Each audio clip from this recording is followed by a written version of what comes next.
Jen here, and today I'll be doing the Ask Me Anything on motherhood and organizing.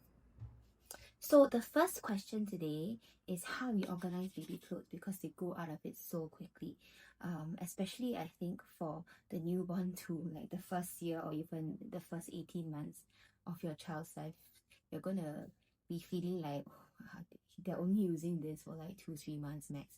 I've also heard of like newborns skipping past the entire newborn stage and going straight into 3-month-old clothing, which sounds very wasteful, right? Because you only use it for a few months and then you have to reorganize the whole space again. But what we have noticed that was helpful is that if you create certain zones and keep them nearby for current clothes, future clothes, and then the stage after that will be like slightly further away but still within reach, then it's easier for you to transition, because then once you're done with this entire batch of clothes, this entire batch goes into archive, for example, for your next kid or for giving away to someone else. And then from the new pile, it comes back into the current system. So that eases the transition a little bit, but unfortunately the whole process of sorting the clothes out is still very manual, and sometimes we find that the labels are not very accurate. So you might find that something that's labeled 6 months, your 3-month-old can already wear, or your 9-month-old is still wearing. So it really depends on the actual cut of the product. What we do is we go by what the child can currently wear, and then whatever doesn't fit anymore goes into the archive pile again. So if you feel like you don't have enough space for that, we really recommend the Muji drawers, because the Muji drawers can keep, for example, one stage of clothing per drawer, and you can stack them up, so it's slightly easier for you. If you really find it very cumbersome to switch out the items in the drawers, the beauty of the Muji drawers is that they're also modular, which means that everything in that drawer that has been outgrown can just be removed and put somewhere else. And then the next drawer is the next stage, which you're ready for already. Okay? And then the next question is, what if I have a second kid? How do I organize the second kid's clothes when the first kid already has so much, right? I think space constraint is a huge problem, especially in Singapore. And I find that nowadays many of us are having like 2 or even more kids. I know families with like 4 or even 5 kids. And sometimes I also wonder, like, how do they organize like all their things, right? How do they keep track of what they have and make sure everyone has access to what they need to reach? I feel like ideally, if each child has their own room for their own items, that's the best. Then at least, you know, everyone has that zone for like their current stuff, their future stuff. And then archive stuff can go completely somewhere else, for example, the storeroom, or even just quickly be given away. But if the 2 kids had to share a room, we also did one before for our client where they were planning for a second child and the 2 kids were going to be sharing a room. So we designed an IKEA system. I can't remember what it was, but it's the one where you can customize the insides of the cabinetry, and then we put in drawers, and then one section was for the new baby, and then one section was for the older sibling. So it's easier for like each person to have one entire zone, which also means that you might have to be pretty strict about the amount that you have and pare down on what you don't need. What's also nice is that you kind of know what you're already going to be using for the younger one, and you don't really need to get more. So you kind of have an idea of the quantity that you need to fit into your cabinetry. I don't know whether this addresses your question, but I hope so. If not, feel free to just DM us. I will be happy to, you know, talk to you about this again. So I think the key thing is to try and segregate each kid's items, so that, you know, it's easy to grab whichever kid needs something, but then common items can still be put together. For example, like bathing stuff or like even diapering, you just need 2 different sizes, for example. And then like maybe you know, all the soap, shampoos and all those kind of things, all the accessories that the 2 kids can share, even bibs, for example, those can be kind of in a common section. But just the clothes that are a bit harder to share, those then we recommend segregating them into 2 different sections, but also to always keep tabs on how much you have and how much can be given away or moved out of that section into the next section, while keeping also in mind what can be passed down from the older child to the younger child, and then leaving like a buffer zone for that, because sometimes the younger one is not ready to receive that yet. But yeah, it's just keeping tabs of everything. But if you need help with this, feel free to drop us a DM, let us know. We're happy to come and help you to design a system, especially that fits your space, because every space is so different. Yeah, but we're happy to help with that. Okay, so we have a question about moms who are overwhelmed and don't know where to start, but really need to get to decluttering. But my first advice would be to not focus on the decluttering first, but to focus on yourself first, because I feel like, it's the airplane analogy again. Like, if you don't help yourself first, then we can't attend to everyone else's needs, right? So I think it's to be all right with who you are at this very stage of your life, and be okay with letting go of some control before you start the decluttering process and getting control back again. I know it sounds like very complicated and it sounds very convoluted, but it took me a while to get to this point also, where I felt like in order to gain full control again, I had to be letting go of some control. What am I talking about? Right. Okay. So I think the main lesson is to not like have such high expectations of yourself more than anyone else in the family. I think then truly we can start the process of decluttering. So once we let go of expectations of ourselves and what we expect our home to look like, then we are more at peace and we are less overwhelmed. Maybe we're just whelmed, but actually whelmed is also overwhelmed. It's an English problem. Okay, so once we let go of that and we feel some sort of inner calm, I know it takes a while to get to, and you won't get there like immediately. But if you feel like some semblance of calm, then I think that's a good place for you to start decluttering. And we always say to start decluttering with either the area that bothers you the most, if it's like super messy, or sometimes if that is even more overwhelming for you, then we start with what you feel is the easiest place. For example, it could be like getting rid of the clothes that your kids have outgrown, or maybe books or toys that your kids are done with and you feel like you can get rid of first, or even just like clearing things that are obviously trash, so things that are completely broken or torn or like beyond use. Then you get rid of those first in like a small space, for example, like just one space of the room or like one drawer, and then take baby steps from there. So don't force yourself to take leave, take the whole day to just like go through the entire house or even the entire like bedroom.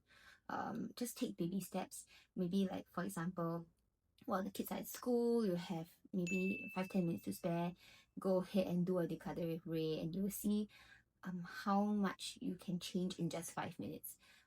So she's done things like gotten rid of like a whole pile of artwork in just 5 minutes. And of course, definitely doing like hours of decluttering work is going to be very mentally and emotionally overwhelming for anyone, even us. Which is why we really, really recommend starting small, and just start with 5 minutes. You really see how big of a change you can see in just 5 minutes. Final question is, are there any non-negotiables that we've put into the system in our home to make sure that it runs smoothly? And well, short answer is yes, we have. And it's more so of doing things like cleaning up as we go, or like if something can be done in 5 minutes, we do it straight away. Long answer is yes, even the kids have things that they know they're supposed to do. So number one non-negotiable is that the dining table, which is technically only the like actual surface, working surface in our home, because we don't have study tables, except for my son, but his is like full of his own stuff. But the only common like surface that even I do work on is this dining table, and it has to be kept empty like 99% of the time. So the only time it's full is when we're having meals or when the kids are doing work outside. Then there's some stuff here, but once you're done, number one rule is to always put the things away immediately where it's supposed to go. Number two is the kids know where everything in the house is, so that if they need it, they can reach it and they know where to put things back. So for example, yesterday my daughter received like quite a few things for her birthday, and I laid them out on the table. I said, okay, you need to decide where all these things go, and then she could like put them, like, take one by one and then put it down. I said, okay, this one goes where, this one goes where, and then I said, okay, done, put everything away. And then like within a span of 5 minutes she could put everything away by herself. For context, she's 7, so definitely she's more capable than like a toddler, for example. But you know, I feel like if you are in the trenches now, don't worry.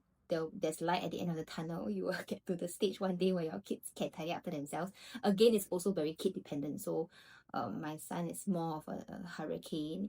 But that being said, when it's time to clean up, he can clean up also. He just, when he's doing something, it's like a tornado has run through the entire home, which is fine because he's still doing it. And once he's done, he knows how to pack up and put things away. I think that's just the number one rule. Number two is if something takes 5 minutes or less, we do it straight away. For example, it could be like doing the dishes, so that the sink is never like filled for more than 5-10 minutes, unless it's like a whole load, and then when we're waiting for something to come in together so we can do all the washing at once.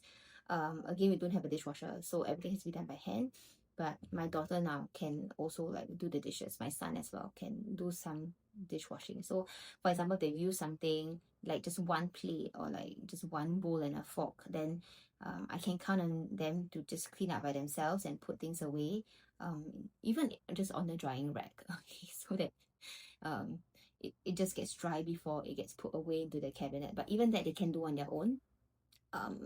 Or things like getting themselves water, or you know, if they make a mess, they clean it up straight away. They know how to do that, and it's a complete non-negotiable in our house, that you have to like clean up messes immediately, or like do all these things that don't take up a lot of time, so that the burden doesn't fall entirely on one person. Doesn't have to be mom, but the burden should not fall entirely on just one person in the family. I think that's the biggest non-negotiable, because otherwise that one person will always be very overwhelmed.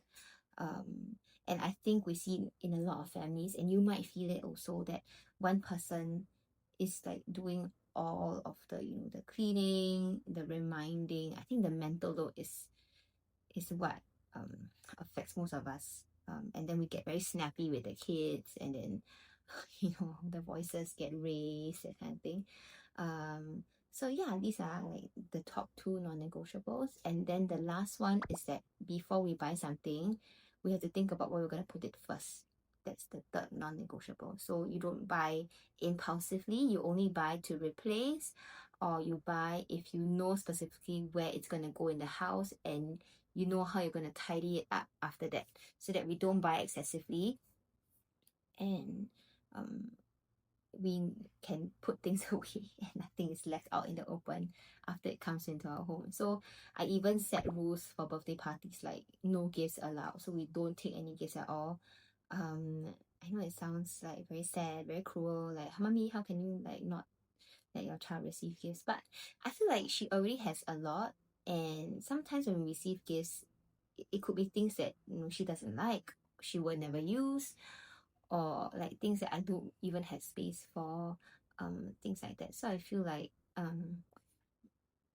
gifting is also something we need to be mindful of. And very thankfully, recently she had a birthday party, and the guests were very incredibly understanding, and they were on board immediately, and I loved it so much. And many of them even offered to donate to foundations in her name, and then it was a foundation of our choice, and that was amazing. And I was so touched by their response to it as well, and how generously they donated, because I was completely blown away that